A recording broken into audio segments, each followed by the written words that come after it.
In 1940, as the skies over Europe darkened with war, the fate of the Allied forces rested on ships kept in America's traditional shipyards, where master craftsmen took 6 to 8 months to build a single freighter. Production speed could not keep pace with the sinking rate of German U-boats.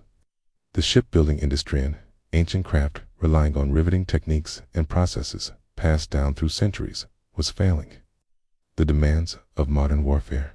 Into this crisis stepped an outsider, Henry J. Kaiser. Kaiser, at 58, was no shipbuilder. He was a construction magnate, a man who had spent his career pouring concrete for grand dam projects like the Grand Coulee in Boulder. Two traditional shipbuilders, he was a naive opportunist. However, this very lack of experience became his greatest asset. He was unbound by the old rules.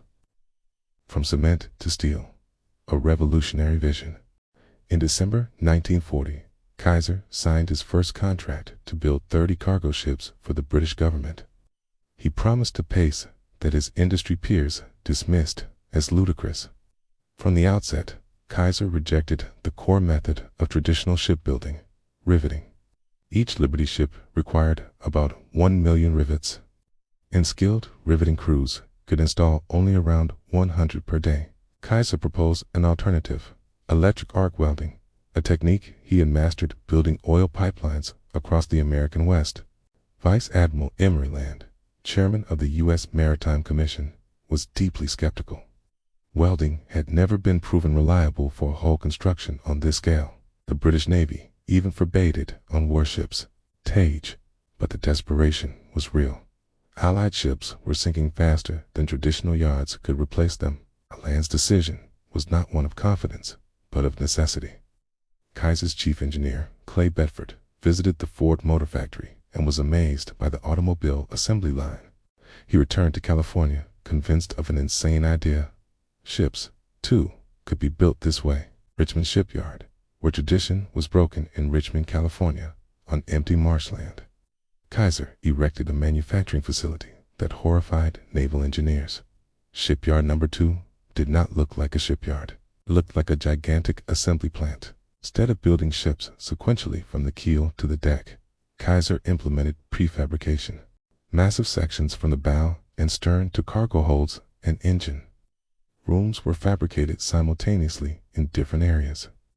Giant gantry cranes, which experts deemed absurdly oversized, would lift entire 150-ton sections onto the shipways. This method allowed for parallel production. Crew A welded hull plates, while Crew B assembled the 140-ton engine in a separate workshop. Work that previously took weeks was now completed in hours by modular assembly. The democratization of skill. Secretaries and housewives, as welders, Kaiser's revolution was not just in steel, but in people. Traditional shipyards recruited from generations-old maritime communities, where skills were passed from father to son. Kaiser was different. High advertised widely, offered 20% higher wages than the industrial standard, and promised to train anyone willing to work. The over 1,000 workers who stepped out of his hull were not seasoned maritime craftsmen, but former secretaries, farmers, housewives, and laborers who had learned welding just weeks before. Kaiser simplified complex tasks into simple, repetitive operations. Instead of a 4-year apprenticeship to become an all-around welder, Kaiser's instructors taught specific welding techniques for specific tasks in about 2 weeks. Workers did not need to know how to weld everything, only how to perfectly weld the vertical seams on a bulkhead, and they would do it hundreds of times. The improbable happened. Speed increased dramatically. Kaiser's first Liberty ship took 197 days. The 10th ship took 97 days. By the spring of 1942, the average construction time had dropped to 70 days. Traditional shipbuilders were aghast as this untrained workforce achieved a production pace that rivaled their highly skilled crews. The climax, the SS Robert E. Peary record, by the fall of 1942. The speed race between Kaiser shipyards had become a public event, with records broken constantly. The Joseph N. Teal was completed in just 10 days. Yet, Vice Admiral Land remarked that the speed record was still far short of what mass production had achieved in other industries. Clay Bedford took the remark as a challenge. He proposed a record attempt to build a complete Liberty ship in less than 10 days. Bedford selected the 47th hull at Shipyard No. 2, the SS Robert E. Perry, at 1:30 a.m. on Sunday, November 8, 1942. Over 1,000 workers, working in coordinated shifts, attempted something unprecedented in maritime history. Every major component, from the bow already fully welded and outfitted with anchoring hardware, the stern with the steering gear installed, to the 140-ton engine pre-tested at the factory, was ready. While conventional yards took months to progress from frame to deck, Kaiser's yard took days to assemble a nearly complete vessel from prefabricated sections. At 3:30 p.m. on Thursday, November 12th, just 4 days, 15 hours, and 29 minutes after the keel was laid, the 133-meter-long SS Robert E. Perry slid down the ways into the San Francisco Bay. The observing crowd, including naval officials and competing yard owners, expecting a broken or flawed vessel, complete in appearance but lacking function. Instead, they saw a fully operational ship. Vice Admiral Land, present at the launch, made a short, captured statement, marking the Marine establishment's forced admission that everything had changed 6 months ago. I would have called this impossible. Henry Kaiser has made traditional experience obsolete. The Robert E. Perry was delivered for operation on November 15th, setting yet another record, 7 days, 14 hours from keel to full delivery. A legacy beyond the war. The accomplishment generated a profound ideological collapse.